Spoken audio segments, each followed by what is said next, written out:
A quiet night enveloped the empty streets, illuminated by the soft glow of streetlights casting long shadows. Inside their beautiful home, Joe and Olga Connell were winding down, blissfully unaware of the danger lurking just outside. Suddenly, a noise shattered the stillness, followed by a struggle that filled the air with fear. By the time anyone realized something was amiss, it was already too late. Initially, the incident appeared to be a simple break-in, a robbery gone awry. However, as detectives began their investigation, they uncovered a far more disturbing truth. This was not a random act. Someone had meticulously planned this attack. Questions arose. Who would want Joe and Olga dead, and why? The answers would shock those who thought they knew them. Joseph Connell hailed from a well-off, close-knit family. As a child, he had an older brother, John, and a younger sister, Kelly. Their early years were filled with playful squabbles, but everything changed when their parents divorced. Instead of drifting apart, the siblings grew inseparable, forming an unbreakable bond. They stayed with their mother, who eventually found love again with a wonderful stepfather, creating a peaceful home in a welcoming neighborhood. Their evenings were sacred, spent around the dining table, sharing stories and discussing their day. Joe, known for his determination and discipline, excelled in his studies and work. Yet he also had a fun-loving side, making him the life of any gathering. From an early age, he dreamed of owning his own business. With his sharp instincts and relentless drive, he turned that dream into reality. Alongside his best friend, Christopher Rivers, Joe opened a machine shop and specialized store in Taville, earning recognition as talented entrepreneurs. Joe had always embraced bachelorhood until he met Olga, a striking Russian woman. Their paths crossed on a dating website where their conversations revealed a shared outlook on life. Both were mature individuals with rich life experiences, making their connection feel natural. Olga confided about her ongoing divorce and recent relocation to the United States, while Joe shared his past relationships and future aspirations. Their chemistry was undeniable, and soon Joe proposed. Olga accepted, though she had yet to meet Joe's family. When they finally met, Joe's family was captivated by Olga's beauty and charm, even winning over the most skeptical relatives. Their relationship progressed rapidly, with Joe proudly showcasing Olga and openly expressing his love. Behind her gentle demeanor, however, lay a fiery Siberian spirit, full of energy and resourcefulness. Joe, utterly enamored, wasted no time planning their wedding, sensing an urgency neither understood at the time. The investigation into the attack began with a flood of questions. Authorities scrambled to piece together the events, interviewing witnesses, neighbors, and passers-by. While many reported hearing gunshots and fleeing in fear, no one had seen the actual shooting. Forensic experts discovered numerous shell casings from 2 distinct firearms, indicating multiple assailants. The volume of shots fired suggested a deliberate and ruthless execution, making survival nearly impossible. It became evident that the attackers had been waiting for Joe and Olga to return home. The couple had spent the evening at a popular bar, celebrating a birthday with friends and family, laughing and dancing until midnight. As they parked near their home and approached the entrance, their attackers seized the perfect moment to strike. Next, investigators interviewed the victims' families, hoping for clues. Joe's mother and stepfather were at a loss. By all accounts, Joe and Olga had no known enemies. However, detectives knew that success and happiness often attract envy, even if the couple never spoke of conflicts. As they delved deeper, an intriguing revelation emerged. Joe and his sister Kelly had a falling out the night before his wedding over a valuable family heirloom, an ornate diamond ring worth $20,000. Their disagreement created a noticeable rift, though relatives insisted Kelly would never resort to violence. Adding to the mystery, the ring remained on Olga's finger after the attack, leaving detectives to wonder if the dispute had truly ended.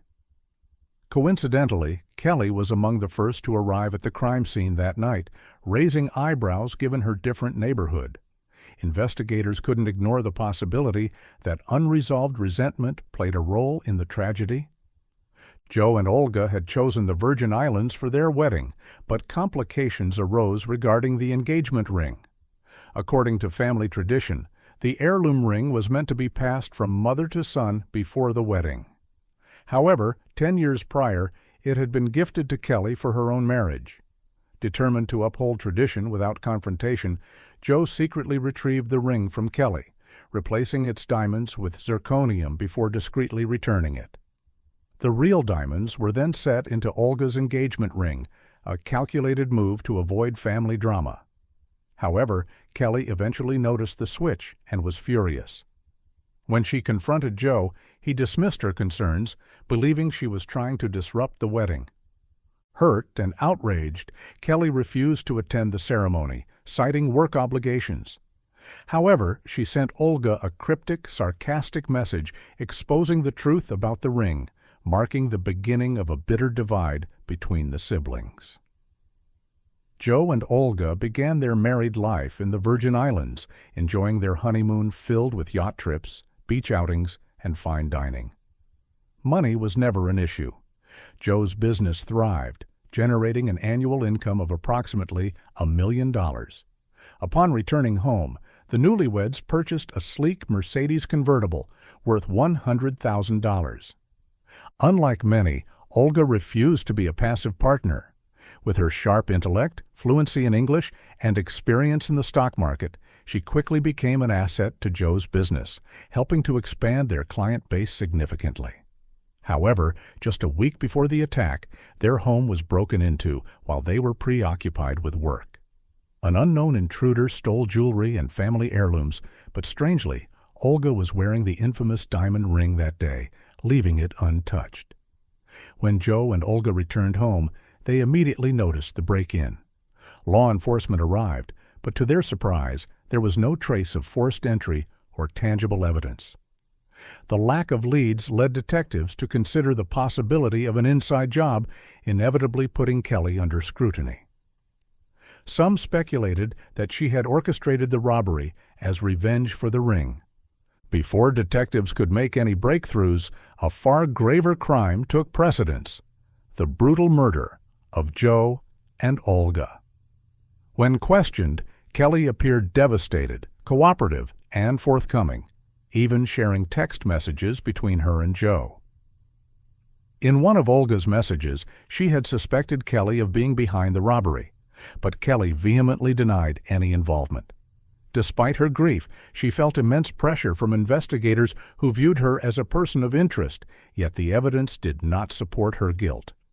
Throughout numerous interrogations, Kelly remained consistent in her statements, and her sorrow at the funeral was undeniable. As detectives widened their investigation, they considered other potential motives. Joe was a highly sought-after businessman, and Olga was a stunning woman. Could jealousy have played a role? Did someone from their past hold a grudge strong enough to escalate into murder? However, those theories quickly lost traction. Joe had ended past relationships amicably, and his ex-partners had moved on happily. The same was true for Olga, who had completely severed ties with her Russian ex-husband. The idea that someone had traveled across the ocean for revenge seemed implausible, and so the search for the newlyweds' enemies continued. Detectives soon shifted their focus to Kelly's husband, Garrett, known for his unwavering devotion to his wife. If Kelly harbored a deep-seated grudge against her brother, could her husband have taken it upon himself to seek retribution? When questioned, Garrett remained composed and cooperative, providing a solid alibi while firmly defending his wife's innocence. However, during the conversation, he cast doubt on Joe's financial success, implying that his brother-in-law's wealth might not have come from legitimate means. He suggested that Joe had been involved in illicit activities, possibly dealing in illegal substances. Initially, detectives took Garrett's claims with skepticism, but as they dug deeper, others began to echo the same suspicions. Confidential sources alleged that Joe had been secretly selling steroids, accumulating a fortune in the process. The investigation soon led to Joe's longtime business partner and closest friend, Christopher Rivers. Unlike others who were visibly shaken by Joe's murder, Chris carried on with his daily routine, immersing himself in work. His apparent indifference raised eyebrows. Curious about his attitude, detectives decided to question Chris directly. He explained that he had been invited to the wedding celebration but had missed it due to work commitments. However, his remarks about Joe were unexpectedly sharp, claiming that his friend had changed in recent years, becoming increasingly unscrupulous.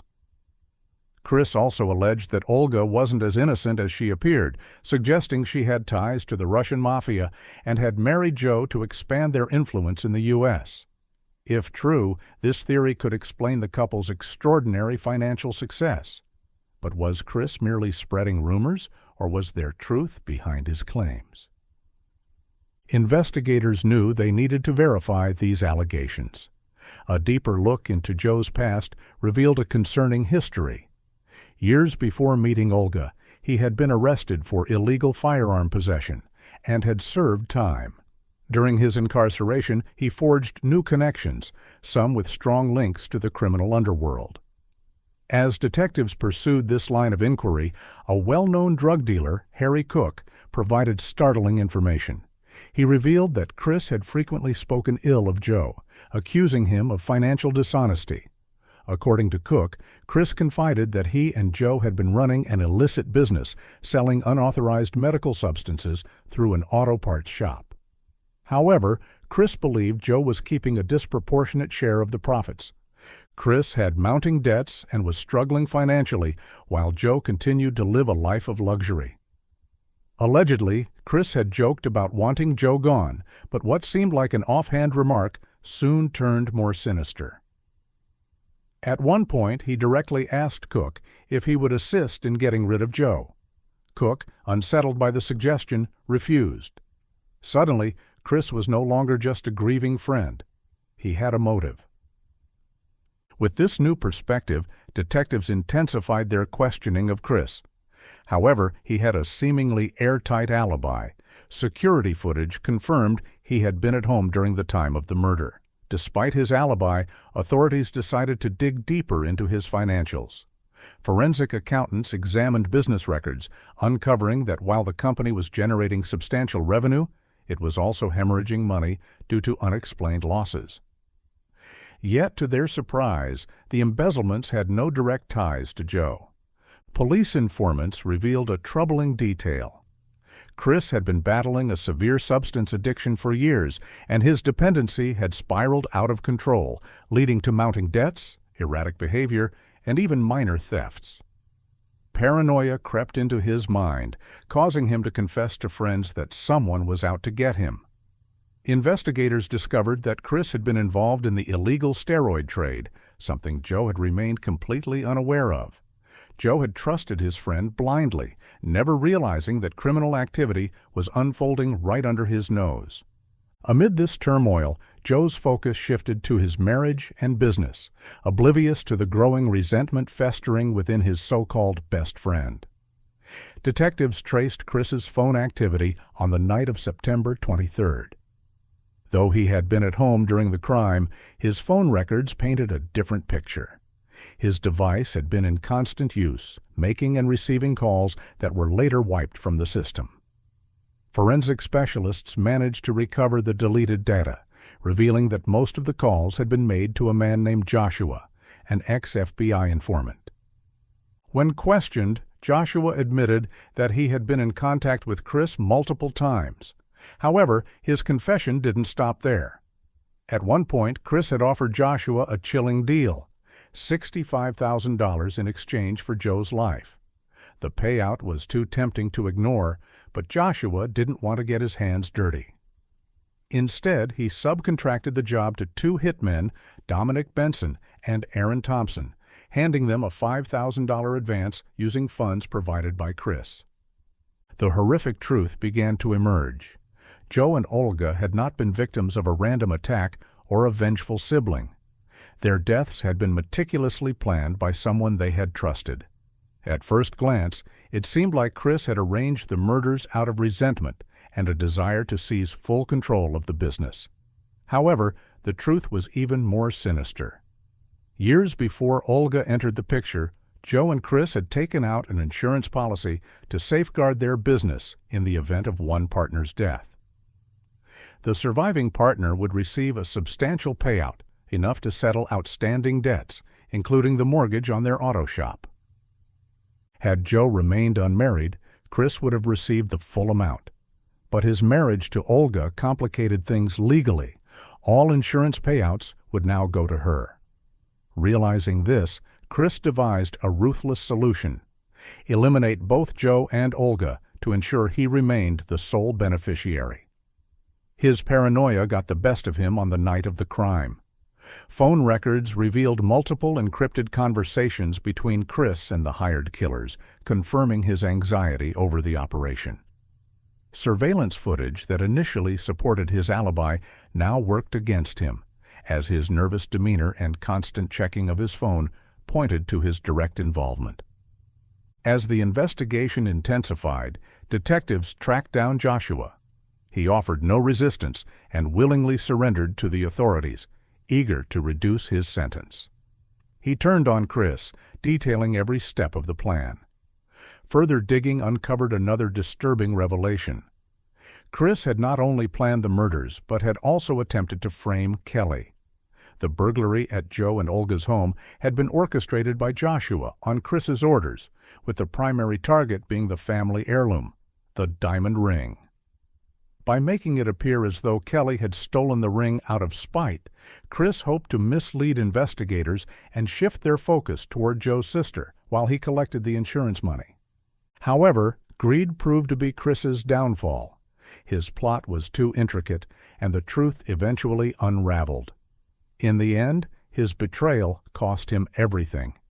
In 2014, Christopher Rivers was formally charged with multiple crimes, including 2 counts of first-degree murder, 2 counts of possession of a firearm during the commission of a felony, conspiracy to commit murder, and solicitation of murder. His accomplices faced separate trials but were convicted around the same time. Aaron Thompson, the trigger man, was found guilty of both murders and received 2 life sentences plus 45 years.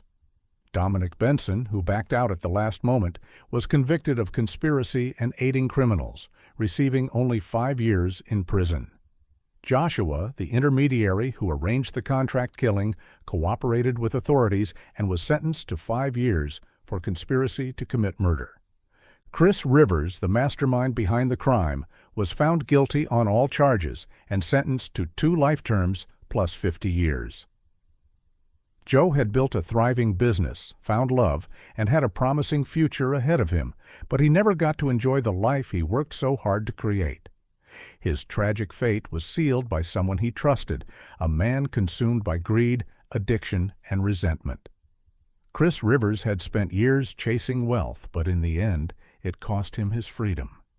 He would live out the rest of his days behind bars, forced to face the consequences of his actions.